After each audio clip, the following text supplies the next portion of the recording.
بہتر ہوگا کہ اثاثہ جات کے مسئلے میں ہم سپریم کورٹ جائیں، ہائی کورٹ جائیں، یا کوئی بھی ٹرائبونل ایسا بنائیں جس پہ ہم سب متفق ہوں، اور اس میں کوئی چیز ہمارے خلاف ہے وہ لے کے آئیں، ہمارے پاس ان کے خلاف کوئی چیز ہوگی تو اس ٹرائبونل کے سامنے رکھیں گے۔ یہ میڈیا ٹرائل ہم نہ کریں، مگر عمران خان صاحب آج بھی بضد ہیں اسی طریقے سے لوگوں کو چور اور ڈاکو کہنا، لوگوں پہ الزامات میڈیا کے ذریعے دھرنا۔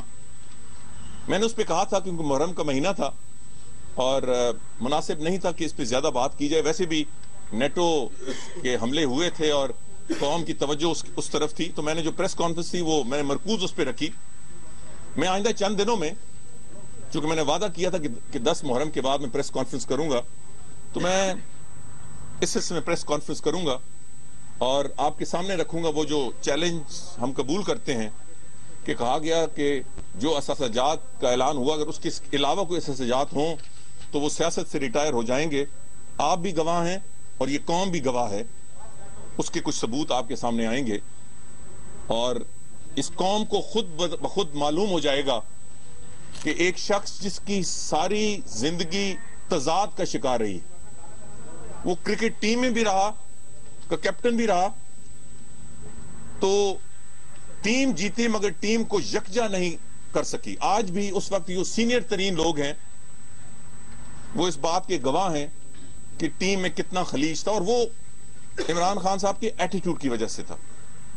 آج بھی تقریباً اسی طریقے سے معاملات چل رہے ہیں، مگر میں اس پہ زیادہ لمبی بات کرنے کے بجائے انشاءاللہ تعالی آئندہ چند دنوں پہ اس پہ تفصیل سے بات کروں گا۔ مگر مجھے کم از کم ایک بات کی خوشی ہے کہ جب پہلے چند لوگ مشرف لیگ کے یہاں شامل ہوئے تو میں نے کہا کہ تحریک انصاف اب مشرف کی باقیات کی پناہ گاہ بننے چلی ہے۔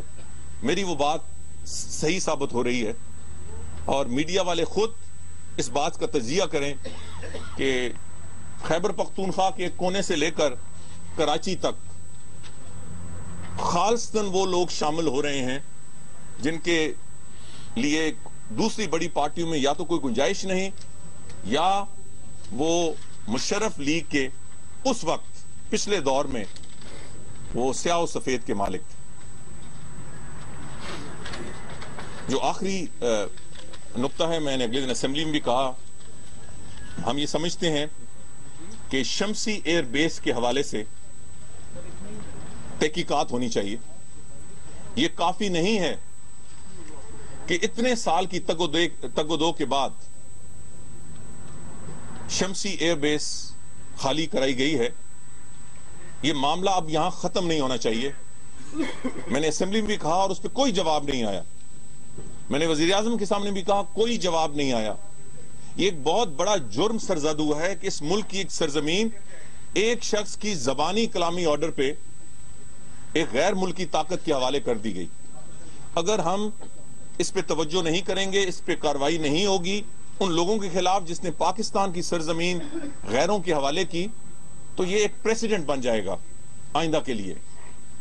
اسی لیے میں نے حکومت سے مطالبہ کیا تھا اور میں دہرانا چاہتا ہوں کہ شمسی ایئر بیس کو غیر ملکی طاقتوں کے حوالے کرنے اور اسے ایک فوجی اڈے کے طور پر استعمال کرنے کی اجازت دینے والوں کی نشاندہی ہونی چاہیے۔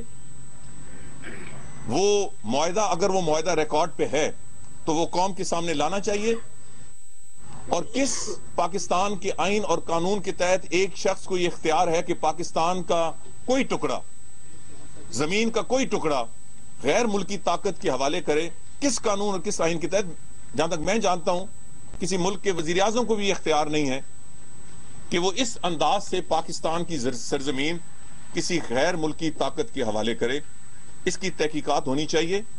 میں نے 2 دن پہلے اسمبلی میں یہ مسئلہ اٹھایا تھا، میں اس کو بار بار اٹھاؤں گا، کیونکہ مسئلہ صرف یہ نہیں ہے کہ ایک غلطی، ایک جرم، اس کا معاملہ درست کر دیا جائے۔ ضرورت اس بات کی ہے کہ پاکستان میں اب روایت ڈالنی چاہیے کہ جو چوری کرے گا وہ پکڑا جائے گا، جو اس ملک سے غداری کرے گا اس کی پکڑ ہوگی، جو جرائم ہوں گے اس کی اکاؤنٹیبلٹی ہوگی. جب تک یہ نہیں ہوگا اس قسم کے حالات اور واقعات اس ملک کے ساتھ بدقسمتی سے ہوتے رہیں گے. اب وقت آ گیا کہ ہم کہیں کہ انف از انف.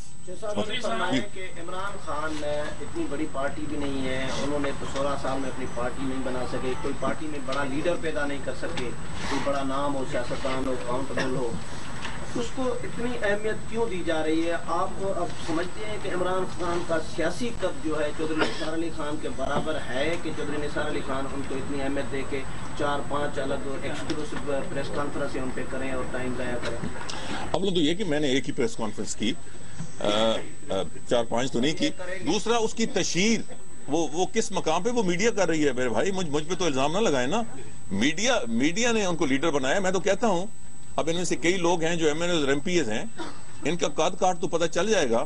بائی الیکشن میں جائیں گے یہ لوگ اور ان کا عوامی قد کاٹ کیا ہے, باوجود اس کے کہ وہ M N As M P As ہیں, اس کا تو علم ہو جائے گا. مگر اگر مجھ پہ یا میری لیڈرشپ پہ, میری پارٹی لیڈرشپ پہ الزام آئے گا تو ظاہر ہے کہ میں اس کا جواب دوں گا. جواب نہیں دوں گا تو پھر اس کا مطلب ہے کہ ہم ان کی بات کو قبول کر رہے ہیں.